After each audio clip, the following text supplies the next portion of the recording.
Welcome to the Skull Meatloaf podcast. My name is Anne, and we talk about evolving on your own terms at your own pace any way you know how. Now, today is a bonus episode because it doesn't fit into a 5-minute meatloaf, but it is near and dear to my heart. Mental Health Awareness Month. And the title of this is very important. It happens every single May.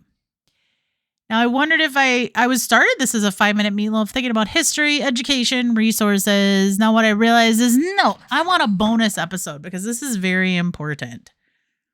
And I wanted to share with you maybe phrases, advice, or little pieces of information that have helped me in my mental health recovery, that kept me around, made my day a little bit brighter, maybe brought me joy on a moment that felt dark. And for those who don't know, I'm going to disclose something. I'm going to disclose because this is my off time. This isn't a professional space. So anybody that listens to this, we're connecting on a certain level. I myself was diagnosed with ADHD and OCD, and I have since my childhood. Now, some may wonder, God, that's really personal. You're professional. You're a therapist. Yeah, I am.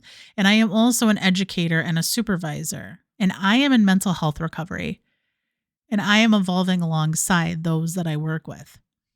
Your providers are not superhuman, and they should not be held to that standard of perfection.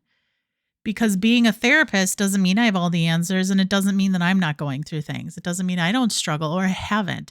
Honestly, that's stigma. That's stigma that you'd think that I was the exception.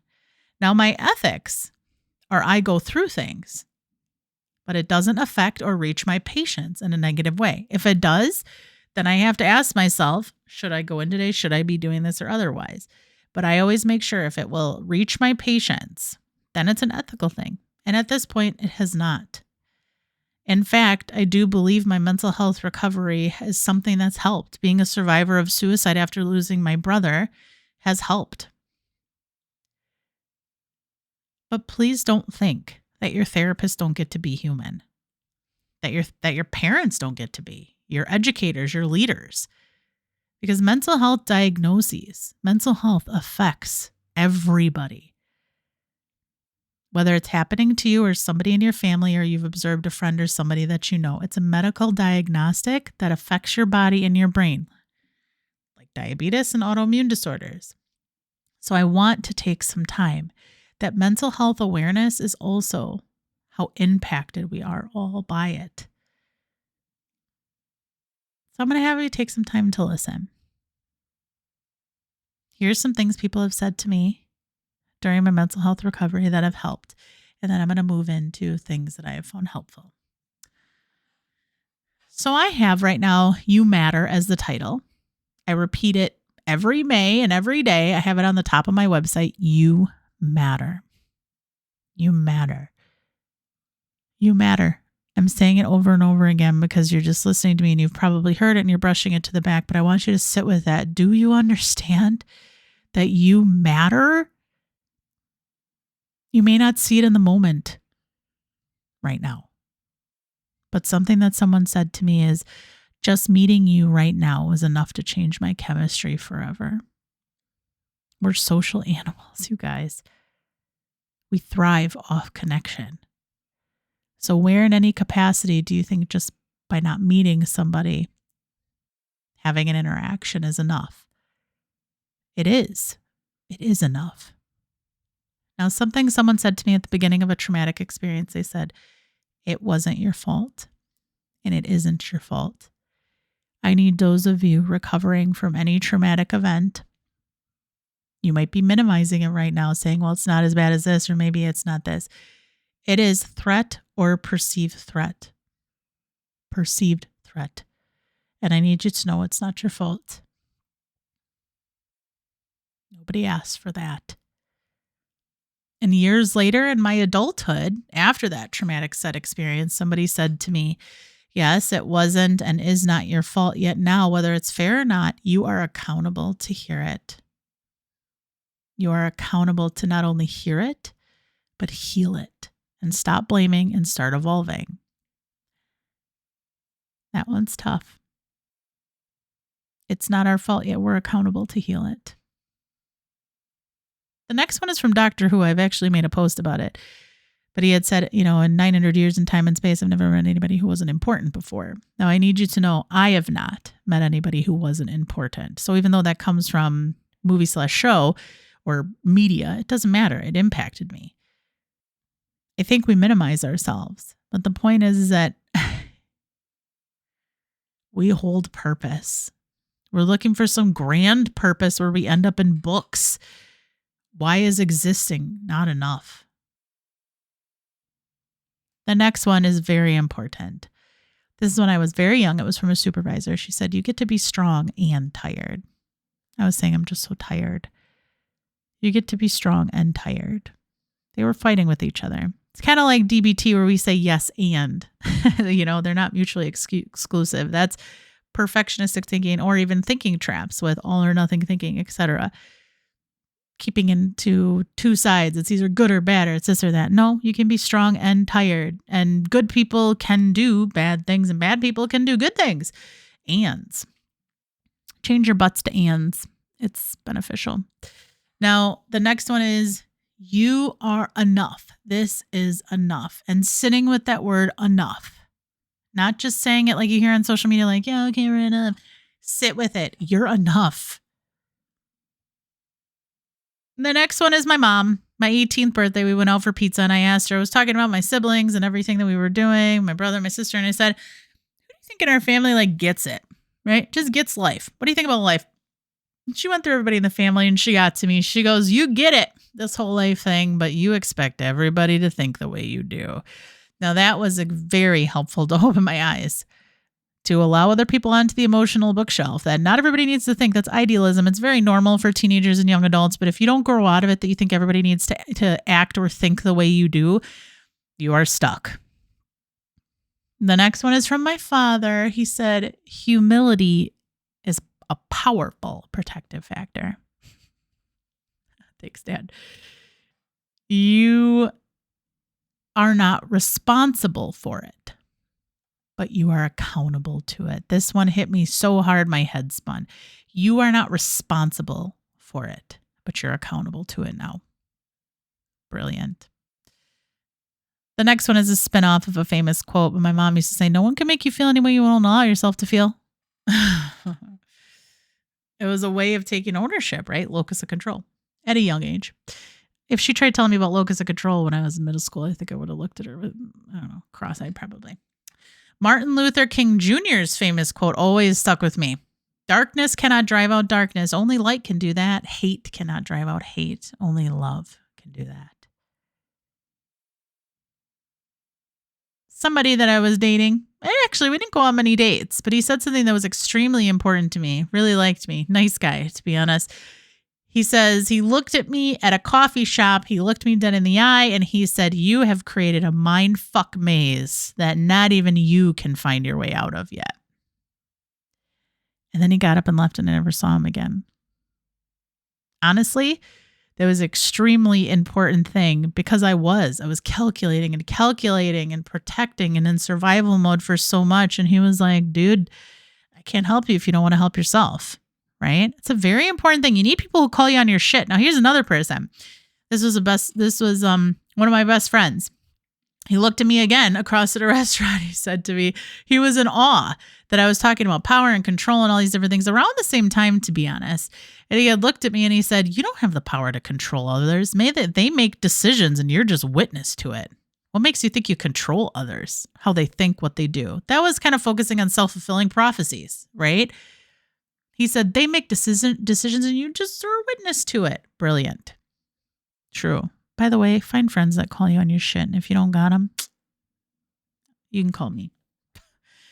The next one is from a couples therapist. Around a little bit after this time with a partner that I had. And he waited till my partner left. And he said, I normally don't do this. I just need you to know that my partner, we had done an expression of, what he thought I was, et cetera. And he was saying, oh, I think she's a bear. And the therapist was like, what do you think she is underneath it? Oh, no, I think she's a bear. And he says, the therapist, after my partner left, he had said, I need you to know, you are not a bear. He looked at me very seriously. He goes, you're not a bear. And I can't stand and watch somebody say that to you. By the way, this is somebody with almost 50 years experience. And he had said to me, I think that you're the cub and you need to find somebody that sees the cub underneath. And I don't know how helpful. That was his way to really talk to me about the abusive relationship part. It was his way of saying that. Now I know that, but it was a very safe and ethical way to do that.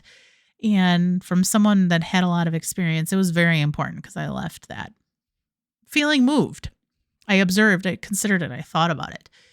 And honestly, a shout out to my partner now that years later hugging me when after I told him that story, it was very important to me. And he hugged me and he said, "You're not the bear." So I was very angry, almost rageful. And it wasn't at him. I wasn't doing anything violent. I was just very sad and rageful. And he just hugged me until I believed that I wasn't the bear. And you need people that see that in you, you guys. And that's another thing. This is the next one. Respond. Don't react. Respond. A client told me once, "I trust you with my deepest secrets and torments." I don't know what's a greater honor or compliment than that. Now, the next I want to shout out to my sister because she used to tell me this all the time, even if it was in passing. She used to say to me, "You think too much." Abby, you are right. I just want to let you know you're absolutely right. I did think too much. And honestly, her jolting me out of that at the time that she did, I realized I really do think too much, even though it was obvious. I'm a thinker in my personality and character and things that I'm interested in. But I also just beyond that was thinking too much. You could be on a personality and character like to think or explore or be curious. But gosh, if you guys are obsessing, it's too much. Thinking is not obsessing. They're two different things. Another one is my brother that's no longer with us. He said to me, "You are my bookend." He didn't say his bookshelf. That was his. But I was a bookend holding some of the books when things were hard. Biggest compliment. Now, the next one, this is something that my partner has to do in my OCD recovery, especially with obsessive thought process. Obsessive thought process is very different than what people stereotype, right? Everybody thinks about OCD that I sit here and I clean and I check doors and I do all those different things. But a lot of OCD is the O is obsessions. And in mental health recovery, there's something called accommodations. Those are things that people do that kind of enable it, right? You think of like, if I'm somebody that checks the door a lot, then if you have a partner that's like, I got it. Or, hey, can you go check it? And they check it. Those are accommodations. It's ways that people like kind of enable the behavior, the obsessions or the compulsions. But a way to thought stop it is to find ways to, okay, it's one thing to check it once, but my partner found one for me that works where he looks at me if he knows I'm obsessing or saying it twice or more. He'll say, "Anne, that's not helpful right now." And that's honestly, it zips through my OCD to say, oh, it's like a version of thought stopping. Now, one thing I could say, I was kind of a perpetually independent person where I was really hard on leading people. And then when I realized you can't do this alone and I needed a team, he helped. And honestly, he stepped up and he continues to step up and help. And he helps and observes when I'm obsessing or cognitively rehearsing, when I've exhausted my resources, when I've used all my stress management and my grounding and I'm not well. And I am forever grateful to that he holds me accountable. I hold myself accountable, but yet when all of my stuff is burnt and I don't have any more resources, he helps. And the next one is also an external help. And I want to let you know, I love this one because this is from a mentor and a senior leader at a place of employment. I'll keep it general. I was very lucky to interact with him. And he was a mentor during a time when I was going through some organizational bullying, some discrimination due to medical conditions and advocating for myself. And after seeing all of that, he had been in meetings, he had talked to me, we had had sessions together. And before he left, he said, "Now Anne, I have something to say to you." And he was very serious. It was virtual. It was during the pandemic, but he stared at me. He goes, "There is not one thing, and I have looked, I have observed, I've consulted my mentors. If I had bias, if I had this, if I had that." And he goes, "I need you to know I found nothing. There is nothing that you in this instance have done wrong. There is nothing you need to change. This system has to change, and people not recognizing your worth has nothing to do with you." And he had mentioned, and we talked about the systemic barrier to women and honestly to fat women. because I am fat, to fat women, and to people with disabilities. And he said, "You're enough. Don't change a thing." And he just had a gentle smile. It was the most honest thing a senior leader has ever said to me. And by the way, he moved on to do amazing things. He went on to very important schools that I won't mention. And I really wish he knew, if he ever runs into this, how much that meant to me. And I should reach out and tell him, to be honest. But one of the things is it helped me through a really ethical, receptive way, that he was a supervisor, that he was able to look at me, and a leader, a senior leader that had experience. He came from somewhere else and then he ended up leaving. But there are days I wish he knew that as a professional, that helped me. But even in my mental health recovery, it helped me. Anybody that's been through organizational bullying, it's a trauma. So when someone looks at you and says it's not your fault, I felt it in my entire being. The next one, I'm going to give you some things that have helped me. Little keys of interest of topic. Can't sit here and spend too much time on it. It would take too long, but I want to give you some key points. Safety first. That is the most important thing. Safety and imminent risk first. You could sit here and think about all the other things that are going on in your life, but suicide and homicide, intimate partner violence, eating, drinking, making sure that you're sleeping. These are things that your body cannot function with. They are dangerous. They're in survival mode, anything that's traumatic. So you have to put safety first, you guys. And if you're sitting here desensitizing to it and you're thinking that you're just going to make it all go away just by forgetting it, it won't. Sweeping it under the rug, I can tell you the rug just gets bigger, turns into a mountain, and you're going to trip on it. So safety first. Get it taken care of. The next one is, I was thinking how I wanted to put this one. Sometimes I just let it flow, but I had to think. Is responding to your nervous system. Okay, that was funny. That wasn't on purpose. I was actually responding to my nervous system. Completely authentic, I promise you. But the importance of reducing overstimulation. Everybody sits here and talks about anxiety. Yes, if you have generalized anxiety, OCD, other things, great. But there is just, for those of us with ADHD or neurodivergent, overstimulation. And if you don't have those things, overstimulation is just sometimes a word. Our nerves get overstimulated and you need to manage it. That brings me to the next one. We just don't talk about stress enough, you guys. We don't talk about stress and perceived stress. We talk about mental health so much, but at a baseline, the body stress, the nervous system, perceived stress, making things your problem that isn't. These are game changers. Look into them. Look into the long-term effects of stress and perceived stress. You'll see. You'll see. The next one for my recovering perfectionists, progress. Not perfection. Progress, not perfection. It's an oldie but a goodie. You're sitting there thinking about, and I could tell you, perfectionist, it's an inner critic. It's a survival mechanism. Sometimes comes from trauma. Sometimes comes from helping people. When you have a great parent when they're young, doesn't matter where it comes from. It exists. Progress, not perfection. My next one, a hard moment doesn't mean a hard life. Sometimes we like maximizing, catastrophizing, and saying that if we trip, stub our toe, that we're going to end up in a ditch, die, and no one's going to love us. Now, I need you to know, a hard moment doesn't mean a hard life. It doesn't even mean a hard day, and a hard day doesn't mean a hard week, and a hard week doesn't mean a hard month, and a hard month doesn't mean a hard year, and a hard year doesn't mean a hard life. It means that you had a hard day, you had a hard moment, you had a hard week. It does not need to continue. Emotions and experience are meant to ebb and flow. So here's the next one. All feelings are valid. Not all thoughts are rational and not all behaviors are okay. Those individuals that like to say, those are my feelings. When they say, I feel you, not a feeling. You could say, I feel overwhelmed. I feel sad, but I feel like you do this to me is not a feeling. And if you sit there and think that it's an excuse versus a reason, to do things to hurt people or to keep not being accountable for your behavior, not all behaviors are okay. All right, moving on.